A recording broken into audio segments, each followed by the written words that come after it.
Olá, amigos do Raimundo Mariano e os internautas que eventualmente estiverem por aqui. Fiquem com o meu desejo de muita paz. Hoje nós vamos trabalhar um capítulo desse livro, Há 2000 anos. Esse livro é uma pérola. Ele faz parte da série de livros romanceados por Emmanuel, ditados para o Chico Xavier. Essa série de romances de Emmanuel, elas nos trazem um conteúdo profundo e nós temos oportunidades de muito aprendizado, porque são romances da época do cristianismo nascente. E Emmanuel trabalha esse tema, ele discorre sobre o cristianismo em todas as suas obras dessa série, mas de uma forma, ele tem muita sabedoria, né? Emmanuel é um espírito de muita sabedoria. E nós vamos perceber aqui, no capítulo 5 desse livro, O Messias de Nazaré. Nós vamos ver aqui, Emmanuel, esse livro trata de uma existência de Emmanuel lá no início do cristianismo, né? Quando ele era Públio, o nome dele era Públio Lentulus, e Públio era um homem, era um senador romano. Ele era muito orgulhoso, muito prepotente, e ele era casado com Lívia e tinha uma filhinha de nome Flávia, e ele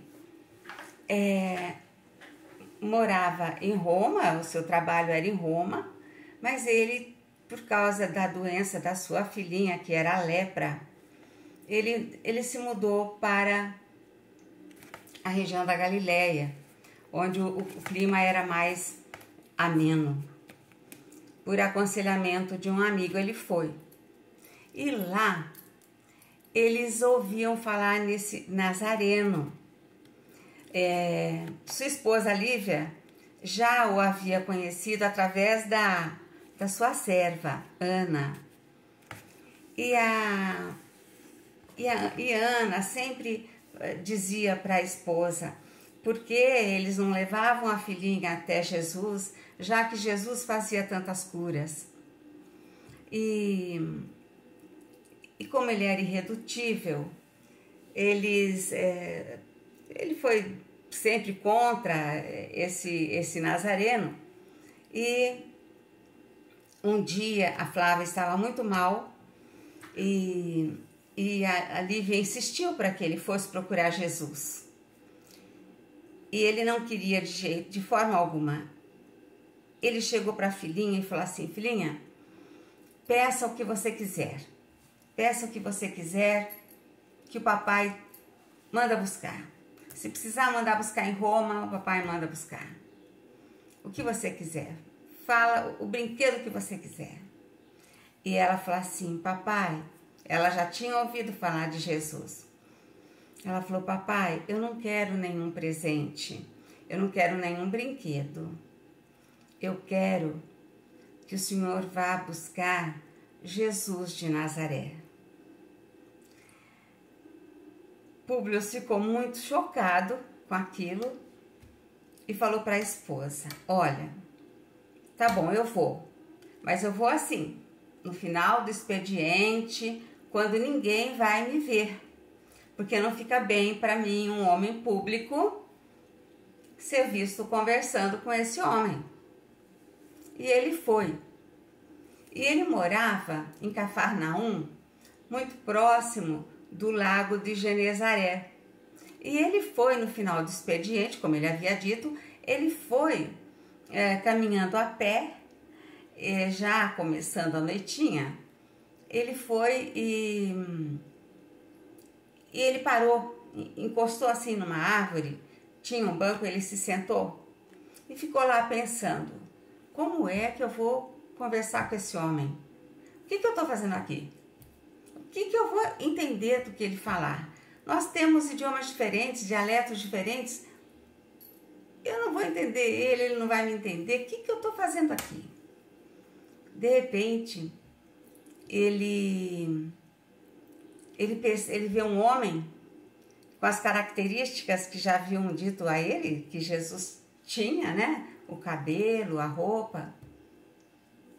E de repente ele começa a ouvir falar dentro da sua cabeça, com o mesmo idioma dele. Ele entendia tudo. E Jesus falava assim para ele: Senador, por que me procuras?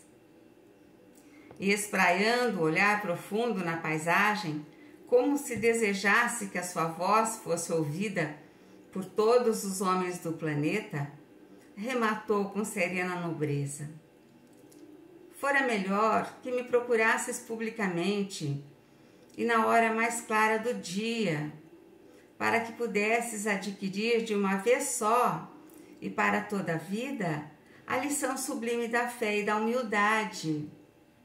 Então ele queria que Jesus tivesse ido mais cedo ouvir os seus ensinamentos junto com os outros homens. E ele ia aprender um pouco sobre a humildade, que era o que faltava para ele. Jesus sabia, né? Aí ele fala assim: mas eu não vim ao mundo para derrogar as leis supremas da natureza, e venho ao encontro do teu coração desfalecido. E Públio, ele não conseguia responder, ele estava magnetizado, ele estava emocionado. E Jesus fala: sim, não venho buscar o homem de estado superficial e orgulhoso, que só os séculos de sofrimento podem encaminhar ao regaço de meu Pai. Venho atender às súplicas de um coração desditoso e oprimido.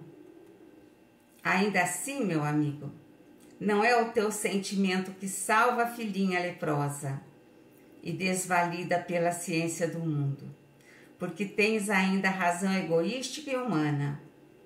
É sim a fé e o amor de tua mulher, porque a fé é divina. Basta um raio de suas energias poderosas para que se pulverizem todos os monumentos das vaidades da terra. E nesse momento, Públio ficava pensando: eu devo estar sonhando. Eu não posso estar ouvindo isso. Como que ele sabe tudo da minha vida? E Jesus, que conhecia os sentimentos e os pensamentos, disse assim: não, meu amigo, não estás sonhando. Ele exclamou meigo e enérgico, porque Jesus era assim, ele era meigo, mas ele era firme, adivinhando-lhe os pensamentos. Olha o que Jesus diz para Públio: depois de longos anos de desvio do bom caminho, pelo sendal dos erros clamorosos. Perdi aqui. Pelo sendal dos erros clamorosos, encontras hoje um ponto de referência para a região de toda a tua vida. Está, porém, na tua vontade, no teu querer, ou aproveitá-lo agora, ou daqui a alguns milênios. Olha só, Jesus coloca nas mãos de Públio a responsabilidade. Estás vivendo um momento glorioso, aproveita agora ou adiará por milênios. Ele colocou toda a responsabilidade da conduta de Públio em suas mãos. Olha aqui. Soa para o teu espírito, neste momento, um minuto glorioso. Se conseguires utilizar a tua liberdade para que seja ele em teu coração doravante um cântico de amor, de humildade e de fé, na hora indeterminável da redenção dentro da eternidade. Mas ninguém poderá agir contra a tua própria consciência se quiseres desprezar indefinidamente este minuto ditoso. Então veja a responsabilidade que Jesus coloca nas mãos de Públio. E nós que já lemos as obras de Emmanuel, sabemos que Públio não aproveitou aquele momento, não. Ele chegou em casa, a filhinha estava curada e ele dizia que não tinha nada a ver com Nazareno, que eram os médicos mesmo que tinham curado a filha com os recursos que eles tinham. E aí a gente pensa, nós temos sempre que nos colocar no lugar, né, do personagem. Eu estava dizendo que nós que já lemos as obras sabemos que ele adiou por muito tempo, por séculos, talvez por mais de milênio mesmo, porque as obras vieram neste século passado. E ele já era esse Emmanuel que nós conhecemos. Mas para chegar neste grau evolutivo de Emmanuel, esse espírito sofreu muito. E as outras obras trazem tanto sofrimento que ele teve até crescer como espírito em evolução.